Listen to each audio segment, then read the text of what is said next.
Welcome to the video. We're going to be talking about all the things that were announced at PlayStation's January State of Play in 2024. The first game we're going to talk about is Helldivers 2. This game looks fantastic. It looks like the best co-op game to play right about now when games like the finals have come out and people are on their team shooter shit. You're fighting a bunch of aliens on these different planets and it's like the first Helldivers, but you're in third person now. It really does look like a good time. Next up we have Stellar Blade. This game, we know why everybody's gonna play Stellar Blade. Come on now. Do I have to say anything? I don't think I have to make it obvious. I probably put a clip on the screen right now.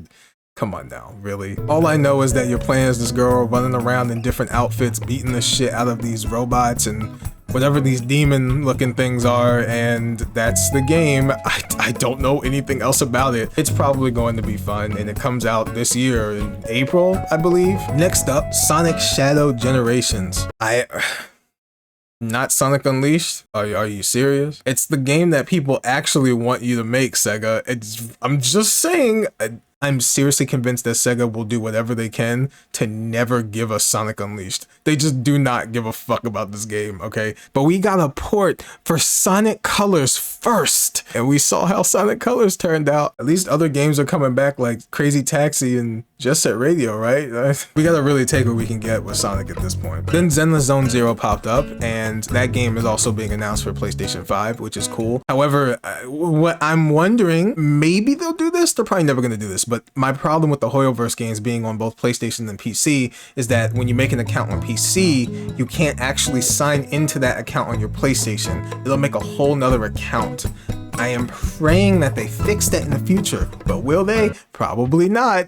Anyway, let's move on. Next up we have Foam Stars. That game I really do want to succeed. I do. I really do. I enjoyed the beta when I played it. I have a video, you can check that out. Maybe I'll put a card up or put the link to that in the description. I ended up enjoying my time with it and it really does have potential. They also had a little notice at the bottom of the trailer there that said the game was going to be $29.99 once the initial release window hits, and it's been a little bit of time after it hits the PlayStation Plus users. If you have it on PlayStation Plus right now, you can just play the game. Next was Dave the Diver, and I don't know much about that game other than you're diving and catching fish or whatever. They made an announcement that they're going to be crossing over with Godzilla. That's a thing. Dave the Diver cross Godzilla. That's a thing, okay?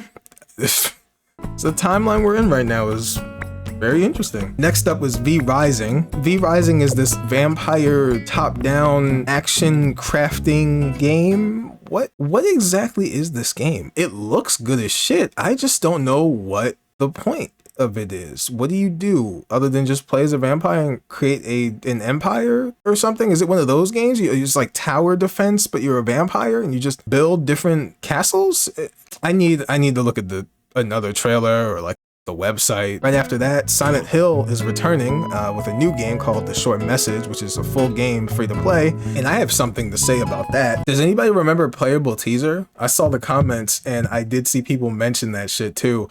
It's good to see that people did not fucking forget, all right? That's good. That's a good thing. We need to remind them of how fucking stupid some of the decisions are sometimes. Silent Hill 2 Remake was shown after that. I'm gonna be honest, I don't really care too much about Silent Hill as a series. I've never played all of the Silent Hill games, or any of them, really. I've watched videos, I've seen gameplay of Silent Hill. It looks interesting, but I don't really get it. Maybe there's something I'm missing here. I gotta get into the series. Just like I did with Resident Evil. I didn't like Resident Evil at first. I started with 4, and I remember I fucking hated it. Now, I love Resident Evil. I played Remake of 2 and 3, and then I played 7 and 8, and now I need to see more Resident Evil. Like, I'm in. Hopefully what happens with Silent Hill is the same thing what happened to me with Resident Evil. I just get into both of them. Now, the next game I'm going to talk about was BioShock creators Judas. This game is going to be sick. I fucking love BioShock, okay? Years back, I deleted the videos, but I had a full playthrough of BioShock. Oh my god, I fucking love BioShock, okay? BioShock is one of my favorite games. It's one of my favorite games. Just looking at the trailer, you can feel the BioShock coming from the game. You can feel it. And if the game sucks on release, I'm gonna be a fucking mess.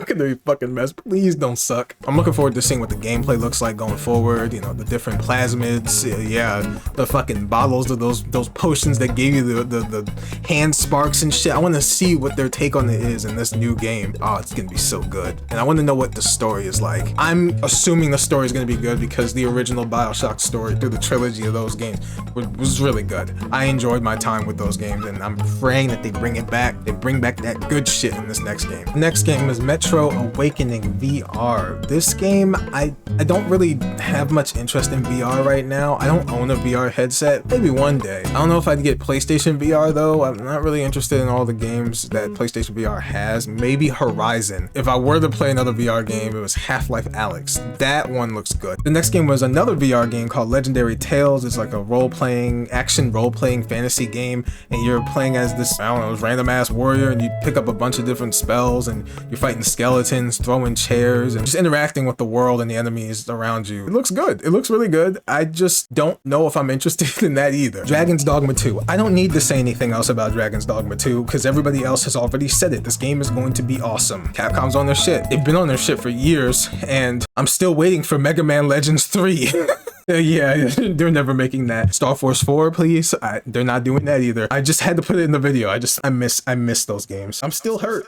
I'm still feeling the pain. Then Rise of the Ronin popped up, and that looks really good. That just looks really good. I don't really have much else to say. The combat is nice. The flying mechanic looks pretty cool. Rise of the Ronin also releases March 22nd, the same day as Dragon's Dogma 2. So that's gonna be interesting. People are probably already freaking out about which game they're gonna buy first and put a lot of time into. The decisions are now getting even more difficult. Unless you're one of those people that just buys all the new games in the beginning of the year and you just don't give a fuck, you got the money to burn. I can't even hate. I would have done the same shit. I would have done it. If I could just spend money on every game, I'd do it. I wouldn't even think about it. I'd be like, yeah, day one. Give me that collector's edition, bro. After that was Until Dawn. I already played the original one, so I'm really not gonna play this one. If you haven't, I recommend it. It's really good. It comes out in 2024. This game's probably gonna come out mid or late 2024 because I don't see it coming out anytime soon in these first 3 to 4 months of the year. There's too many games coming out. It would have to compete with all these other releases, and no way. There's just no way people would buy Until Dawn around this time. Last but not least, Death Stranding 2. Oh my fucking god, dude. I want this game. I fucking want this game. Let me tell you, remember how much hate the first game got? And now we're getting a sequel because the first one wasn't that bad at all. It was actually pretty fucking good. I was one of those dudes that believed, okay? Death Stranding 1 was the shit. Day one, okay? You just had to play it for 2 hours. It reminds me of another game that people tend to hate because they didn't have the fucking patience to play for more than 2 hours because they're so focused on the goddamn dialogue that they don't want to see the rest of the game. I'm talking about a specific game and it's on the screen right now, and I will stand by that shit. It's not that fucking bad. Anyway, we're not having this conversation, man. I don't really want to make that video. No, I'm not. No, maybe I will. Maybe I won't. I don't know. I don't know. And then at the end, they announced that they were going to make another announcement about Final Fantasy VII Rebirth and the next State of Play, which is coming before the game releases. So that's going to be fun to see all the extra little details in the game. I hope they don't spoil anything. They probably will. But that's it for the State of Play. This was really good. I thought it was going to be really bad. I really came in here with no expectations. I thought it was going to be garbage, and they actually surprised me. So hopefully the next one with Final Fantasy is even better. That's it for the video. If you enjoyed it, give it a thumbs up. That'd be awesome. Comment down below. Tell me what you thought about the State of Play or this video, and also subscribe to the channel if you're new. Jesus Christ. Anyway, I'll see you guys next time. Oh, Jesus. Fuck. I'll see y'all later. Take care of yourself.